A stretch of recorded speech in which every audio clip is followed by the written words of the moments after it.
Nous disons que l'Évangile est le salut pour celui qui croit, que celui qui croit et qui est baptisé est sauve, que celui qui croit est de l'art juste. Si les non-croyants ne veulent pas accepter le Seigneur Jésus de l'Évangile, ils deviendront impurs. Si les non-croyants, toutes leurs actions manifesteront de l'impureté, manifesteront toutes sortes d'actes injustes. Quiconque refuse de croire au Seigneur Jésus et refuse d'accepter le salut commet des actes pécheurs. C'est pourquoi, dans la seconde mois du premier chapitre de L. Péter aux Romains, cette dernière partie explique que ceux qui refusent d'accepter le salut et refusent de croire au Seigneur Jésus, quel genre de personnes seront-ils? Parce qu'ils refusent d'accepter le salut, ils finissent par ne pas trouver le vrai Dieu. Ceux qui n'acceptent pas le Rédempteur ne trouveront pas le vrai Dieu, car le vrai Dieu est saint et juste. Il est saint et juste. Jéhovah est saint. Tous ceux qui sont encore dans le pshach, ceux dont les péchas ne sont pas pardonnés, Dieu les rejette. Dieu ne les accepte pas. C'est pourquoi ces personnes qui n'acceptent pas le Seigneur Jésus-Christ, ces gens, ils vont adorer des idoles et des esprits maléfiques, servir les anges Djus, servir le diable Satan. Finalement, le diable Satan, les anges Djus, tout comme la grande Babylone, s'est corrompu. Ils se corrompent de la même manière. Et jusqu'à quel point se corrompent-ils? Au point de commettre toutes sortes d'actes pécheurs. Ils ont souvent toutes sortes d'injustices et de méchanceté, de cupidité, de malice, de meurtre, d'envie, de querelle, de ruse, de malignie, de médisance, de haine envers leurs parents, d'orgueil, d'insolence, d'invention de mal, de déobéissance leurs parents, de loyauté, d'absence d'affection, de manque de compassion. Eh bien, SR, il y a encore beaucoup d'autres actes pécheurs qui se manifestent. C'est parce que ceux qui refusent de croire en Jésus, le Seigneur Jésus ne les a pas sauvés, et Dieu ne les sauvera pas non plus.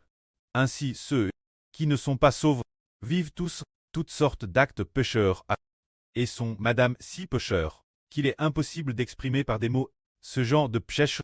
Tout cela pour une seule raison. Ne pas accepter le salut, c'est vivre dans le péché, c'est ce que sont les non-croyants. Se dire des pécheurs, c'est pourquoi l'Apocalypse explique que quel genre de personnes seront juges. La Bible dit que les morts seront juges. Qu'est-ce que les morts? Ceux qui ne croient pas en Jésus-Christ sont appelés les morts. Mais ceux qui croient, Madame Sils, meurent, vivront. Les non-croyants, Madame vivants, sont morts. Les non-croyants sont morts tout en temps vivant. C'est se dire que, bien que leur corps soit vivant, ils n'ont pas en eux, provenant du Seigneur Christ, la vie de Dieu en eux. Ils n'érect pas, ils sont morts tout en vivant. Mais pour ceux qui croient, la vie nouvelle creux par Dieu vit en eux, donc ils sont vivants. Ceux qui ne croient pas au Seigneur sont morts. Les morts seront juges, tout ce qu'ils ont fait devra être rendu compte. Toutes les mauvaises actions commises devront être rendues compte. Ils seront finalement juges. Mais ceux qui croient, les mauvaises actions qu'ils ont commises autrefois, sont toutes effacées et pardonnent. De plus, grâce la foi, il ne commet plus de péché. Il est maintenant une personne vivante. La vie en lui est DJ vivante. C'est cela l'évangile pour ceux qui doivent croire. Alors si, par exemple, parmi les Juifs de l'Antiquité, ils avaient la connaissance de Dieu, la loi de Dieu, et les Juifs servaient souvent de guide pour le monde, enseignant la vraie de Dieu, la loi de Dieu, mais ce qui est étonnant, c'est qu'une telle chose s'est produite. Se dire qu'ils enseignaient aux autres, sans s'enseigner eux-mêmes. Ils ont commis toutes sortes d'actes pécheurs. Alors pourquoi commettaient-ils des actes pécheurs? Ne sont-ils pas des personnes qui connaissaient la loi de Dieu? La loi n'enseignait-elle pas aux gens ne pas commettre d'actes pécheurs et respecter la loi de Dieu? En toute logique, les Juifs en tant qu'enseignants devraient être les plus aptes à respecter la loi de Dieu. Mais pourquoi n'y parvenaient-ils pas? Il y a une raison cela. La raison pour laquelle ils ne pouvaient pas la respecter, c'est que, bien qu'ils connaissent la loi de Dieu, ils n'acceptent pas le Seigneur Jésus, n'acceptent pas le Seigneur qui racte la vie humaine. C'est pourquoi bien qu'ils connaissent la loi de Dieu, ils finissent par commettre des actes pécheurs. Par conséquent, bien qu'ils connaissent la loi, ils continuent de commettre des PHs, et seront donc condamnés. Car la loi, elle sert seulement à enseigner aux gens que l'homme est pécheur et a besoin de rédemption pour être délivré du PCH. Mais eux ne veulent pas accepter la rédemption, mais préfèrent accepter la loi, et ne peuvent donc pas respecter la loi. Tout comme le Seigneur Jésus a dit, « Ne pensez pas que je sois venu pour apporter la paix sur la terre. » Le Seigneur Jésus a dit, « Ne pensez pas que je sois venu pour abolir la loi et les prophètes. Je ne suis pas venu pour abolir, mais pour accomplir.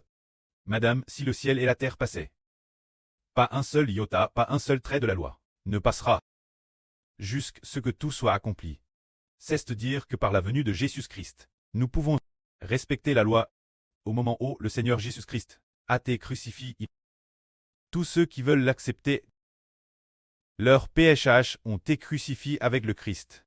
Une fois le PHH crucifié, alors nous ne sommes plus des pécheurs. À partir de ce jour, nous avons été l'ivresse du PCH. Depuis le jour où nous avons cru au Seigneur Jésus et avons été baptisés. Depuis ce jour, le PCH n'est plus notre maître.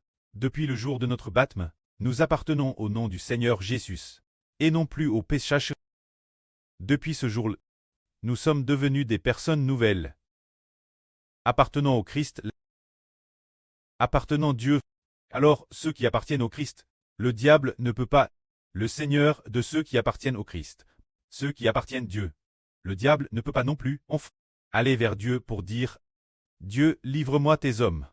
Je vais leur donner le PCH. » Le diable ne peut pas faire cela. L'autorité du diable ne peut vaincre Dieu, ni vaincre le Seigneur Christ. C'est pourquoi tous ceux qui sont baptisés en Dieu et dans le Seigneur Christ, nous ne sommes plus contre elle par le diable. Le PCH nous quitte également, et ne nous contrôle plus. Cela veut dire que, si l'on accepte seulement la loi, sans vouloir accepter le salut, on finit par être contre elle par le PCH. Mais si l'on veut accepter le Seigneur Jésus est le salut.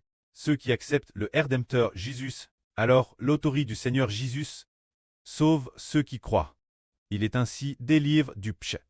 Notre frère Eschber donne un bel exemple, qui est l'apôtre Paul de l'Antiquité. Il a écrit une lettre aux frères et sœurs de Galatie. Alors, les frères et sœurs de Galatie, au tout début, parce qu'ils croyaient au Seigneur, vivaient avec des actes de sainteté et de justice. Mais plus tard, l'apôtre Paul les a quittés, et après une longue période, il a découvert que ceux de Galatie, ce groupe de frères et sœurs, ils avaient abandonné le Seigneur Jésus pour accepter un autre évangile. Cet évangile n'était pas le Seigneur Jésus, mais des pratiques comme la circoncision, diverses pratiques de la loi. Finalement, ce groupe de frères et sœurs de Galatie a fini par vivre dans le PCH. En principe, quelqu'un qui étudie la loi avec tant d'efforts devrait vivre dans la sainteté et la justice. Mais pourquoi ceux qui s'efforcent d'étudier la loi et d'étudier les vrais de la Bible finissent-ils par vivre sous la forme du PCH? La Bible transmet-elle le PCH aux hommes? La Bible ne transmet pas le PCH aux hommes. C'est le diable qui transmet le PCH aux hommes. Ce sont les anges de Tchous. Alors pourquoi, tout en connaissant la Bible, sont-ils finalement dominés par le diable pour vivre sous la forme du PCH? C'est parce qu'ils ont accepté ces lois de la circoncision et ont ainsi abandonné le Seigneur. Dès que l'homme abandonne le Seigneur, le diable entre en ceux qui ont abandonné le Seigneur. Finalement, ceux qui abandonnent le Seigneur Jésus finissent par manifester des comportements de PCH. Ainsi, nous découvrons que, pour que l'homme puisse se libérer du PCH, vraiment, ce n'est pas grâce notre loi ou notre savoir et nos connaissances, mais simplement parce que nous aimons le Seigneur et appartenons au nom du Seigneur. Alors le Seigneur nous aime et nous sauve. Le Seigneur nous sauve et nous sommes délivrés du PCH. C'est cela, le témoignage des frères qui se trouvaient en Galatie. C'est dire que lorsqu'ils n'acceptaient pas le Seigneur, ou lorsqu'ils l'abandonnaient, ils étaient contre elle par le PCH. C'est pourquoi l'apôtre Paul a Madame dit ceci. L'apôtre Paul a dit, « Si quelqu'un vous annonce un évangile différent de celui que nous vous avons annoncé, qu'il soit maudit, ce qui signifie que, si l'on prêche un évangile, qui n'amène pas les gens à accepter le Seigneur Jésus, mais accepter la loi, alors cet homme doit être maudit. Si celui qui transmet est sauve, ce n'est pas que le transmetteur accepte le Seigneur Jésus, mais celui qui revoit la circoncision. Cette personne sera maudite. Car le Seigneur Christ a été crucifié. C'est pour que nous aimions tous le Seigneur. C'est dire que rien n'est de grand profit. La loi n'est pas non plus d'une grande utilité. Seul l'amour pour le Seigneur Jésus est bénéfique. Il est dit dans les Proverbes pour ceux qui aiment le Seigneur. Je fais obtenir du profit ceux qui m'aiment. Je fais en sorte que ceux qui m'aiment remplissent leur trésor. C'est dire, le Seigneur Jésus fait que ceux qui aiment le Seigneur cessent dans ses trésors, remplis de toutes sortes de trésors. Ainsi tous ceux qui aiment le Seigneur Jésus. C'est eux qui reçoivent ce qu'on ne peut exprimer par des mots, une sorte de récompense. Ce sont ceux qui aiment le Seigneur, qui obtiennent finalement de pleines bénédictions. Leur grenier débordant. Seuls ceux qui aiment le Seigneur en tirent profit. Mais aimer la loi n'apporte aucun profit. Si nous bénissons, pour que la loi puisse bénir les gens, la loi peut, les commandements de la Bible, s'ils pouvaient donner la vie éternelle, il nous suffirait d'aimer ces commandements. Mais maintenant, nous découvrons que ces commandements maudissent les gens.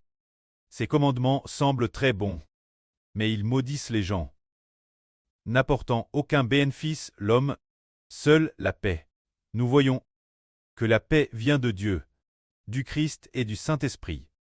Comme le dit l'Apocalypse, que la paix et la grâce, de la part de Dieu, du Christ et du Saint-Esprit, soient sur tout le peuple saint. C'est ainsi que la paix vient de Dieu, du Seigneur et du Saint-Esprit.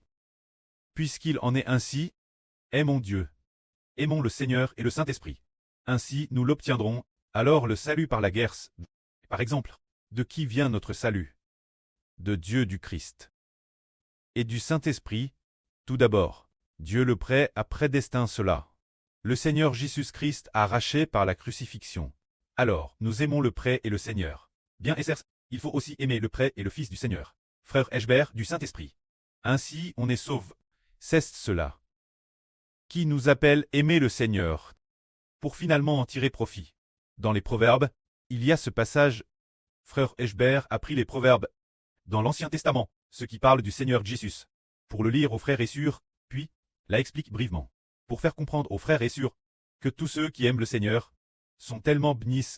Dans le chapitre 8 des Proverbes, cette vraie et raconte, disant que il y a quelqu'un qui au commencement avait dit toin par Dieu. Celui-ci est le Seigneur Jésus. Comme il est dit ici.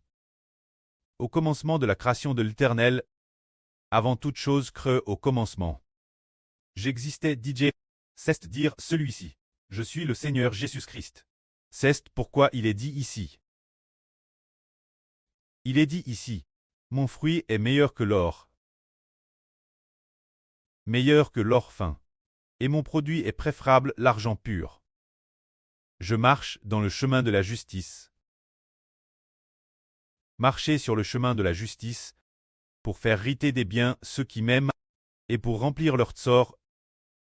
C'est dire moi ici. C'est le Seigneur Jésus. Cela signifie que le Seigneur fait que ceux qui l'aiment puissent hériter de l'héritage, et remplir leur sort. Le Seigneur dit, proclamez le nom du Seigneur, hériter du royaume du Seigneur. Le royaume du Seigneur est l'héritage que reçoivent ceux qui aiment le Seigneur. Que la gloire soit auprès et au Seigneur. Amen.